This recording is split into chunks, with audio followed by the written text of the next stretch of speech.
Hi, my name's Sally Lawson and I'm from Concentric Lettings, and I want to give you top 10 tips that you need to think about before you let your home. It's something that landlords think about. They want to get their properties let, but they don't think about the preparation involved, and that's really important, because if you get the preparation right, then you get your property let fast, and that's what it's all about. And there's 10 key things that you need to make sure you get sorted before you get your property on the market. So here they are. Number one, top 10 tip that you need to get on is make your property safe. It's the most important thing out of all the top 10 tips, is to make sure your property is safe. If it's not safe, you're not safe. You're liable to prosecution, you're liable to get yourself in trouble for not providing a safe property, and your tenants are in danger of suffering as a result. So you must make sure your property is safe electrically, gas regulations, fire safety, all those things need to be adhered to make sure that it is safe for human occupation, for the number of people that are going in there, as well as consider the type of person that's going in there. If they're elderly, infirm, disabled, got children, got pets, etc., make sure your property is safe. Very important. Second most important thing is to make sure the property is clean. Now, a lot of landlords pass this by and they think, well, it's all right, the tenant will clean it. But it's nothing worse than putting up with somebody else's dirt. And what is clean anyway? Your definition of clean may be totally different to somebody else's definition of clean. Clean in the property world should be no trace of previous human. So it doesn't matter if it's not totally up to date and perfectly decorated, but it must be clean. You must make sure your property is clean, because that way, when the property is returned, you can insist on it being clean as you left it, and that's really important. But number three, it's make sure that it's presented to suit your market. And this is important to help make sure that you get the right sort of tenant in the property, and to make sure that it lets quickly. Let me give you an example. If you've got an older property in a more suburban sort of town that would traditionally let to a mature couple in sort of an area that's surrounded by retired people, and you stick loads of IKEA minimalist furniture with white walls and white carpet, there's going to be a real clash in the way you've presented that property to the market that you're aiming at. You're going to alienate your potential market. So really think about what sort of market your property is going to go to, and who would be attracted by that furnishing, that decor and that presentation. So present your property for the market you're aiming to. If you're going for students, yes, you want modern, easy to clean, easy to replace type of furniture. More mature market, not so. Following on from that, you want to make sure that your legalities are in place and you've got everything where it needs to be. And one very important thing to consider is what sort of mortgage you have on the property and whether you've got consent. Now, if you've got a buy-to-let mortgage, you will already have consent to let. But if you've got a standard mortgage that you've bought the property to live in for yourself, you haven't automatically got consent to let. So you will need to approach your mortgage advisor and make sure that you've got some form of consent to let your property. They may require to see your tenancy agreements. They may give you a year's consent, 2 years consent. They may charge you an admin fee. But all this needs to be done to make sure that you're not breaking the terms of your mortgage. And trust me, that's really not something you want to be going down. It's quite an ugly issue if that's one that you end up in.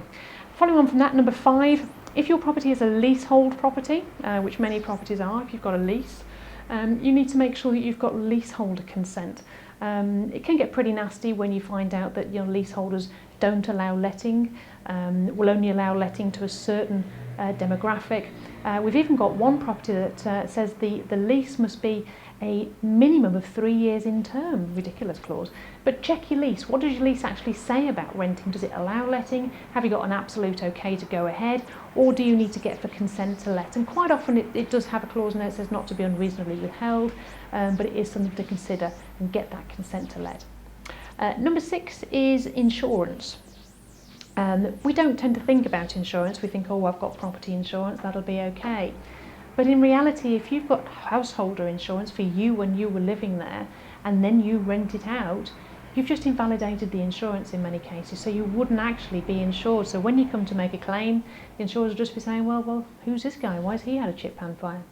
So you need to make sure that you notify your insurers that you're renting the property out. They will either continue to insure you or not, or you may have to seek specific insurance for landlords to make sure that you are actually covered and indemnified in the event of there being any issues. Number 7, what sort of tenancy agreement are you going to use? Now, there isn't a one-stop-fits-all here. Tenancy agreements vary. could be an assured short-hold tenancy agreement. If you get approached by a company who wants to rent your property, it might be a company-let agreement or non-housing act contractual type tenancy agreement. If you're going to be renting it as a HMO and you're going to be providing services to the rooms, then you may have to consider a licence, so that's very unusual. But what sort of agreement are you going to use? What landlords use is they use a standard assured short-hold tenancy, or AST as they call it. But one mistake they make is they use the same one year in, year out, and that's a bit of a problem. Just to give you an idea, our tenancy agreements are updated at least 3 times a year. Legislation changes, new things come in and go. Experience will teach you that this and that needs to be changed and amended. You need to make sure that you're using a current, up-to-date tenancy agreement. One of the important ones at the moment is that prescribed information has got to be in there, so make sure that's sorted. Moving on from there, looking at the inventory, number 8. Have you got this inventory sorted? Now, I can assure you that an inventory is not a one-page document. An inventory can be 15 pages long. It can be even longer than that. It should involve each room-by-room description with contents of everything that's in there, with the colour, with the style, with the cleanliness of them, with any damage that's on there, the wear and tear of them. Are they in excellent condition, fair condition, slightly worn? If there's marks, where are they marked? How big is the mark? And don't forget those all-important fixtures as well. Some landlords say to me, oh, well, it's unfurnished, I don't need an inventory. And my reply to them is, well, how would you feel if you got the property back painted gloss black with no radiators? And they sort of look at me, dumbstruck. Because one property I went to see once, the landlord had just had a tenant move out of, it had been painted gloss black all the way through, and the boiler and radiators had been stolen.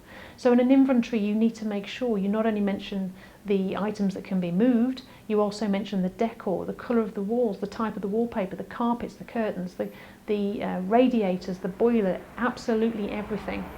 The TDS now is getting very, very strict, so you've got to make sure that you've got everything written down, because that's your evidence of how you should get your property back and the condition you expect it to be in.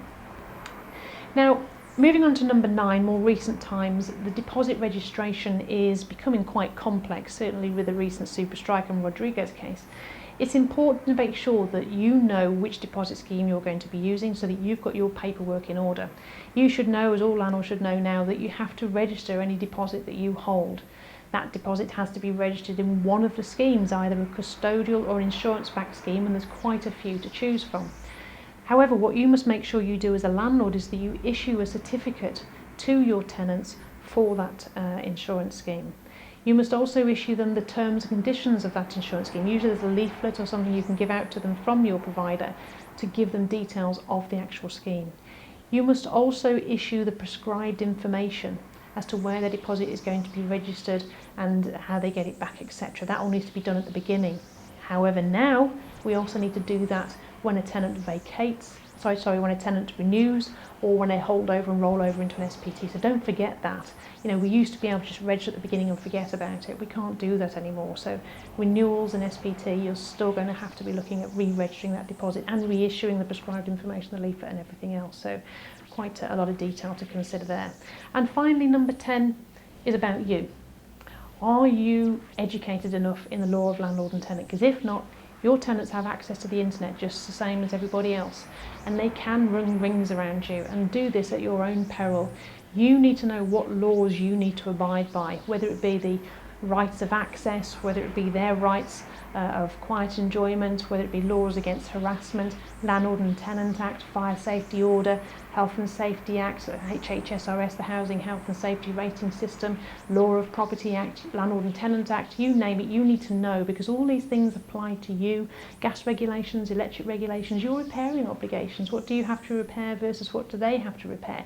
Who's liable for what? What happens if they don't pay the rent and there's loads of maintenance? Can you say no? No, you can't.